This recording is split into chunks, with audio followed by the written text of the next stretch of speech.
बाळा, आमचीच आठवण काढत होतास ना, त्यामुळेच तर आम्ही प्रकट झालो. अरे मायबाप मानतोस ना आम्हाला, मग तुला पैशांची गरज असताना सांगायचं ना, कोणापुढेही हात पसरू नकोस.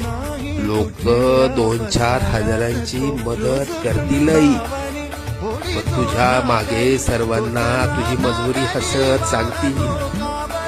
आता तुला कोणापुढे हात पसरण्याची वेळच येणार नाही. तू आजपर्यंत भरपूर दुःख सहन केलंस. लवकरच तुझ्या रडक्या भाग्यात सुखाचे दिवस येतील. तुझ्या मनात असलेली इच्छा पूर्ण होऊन अक्कलकोटला पेढे घेऊन येणं होईल. येशील ना आम्हाला भेटायला अक्कलकोटला? सगळं मनासारखं होईल, निश्चित.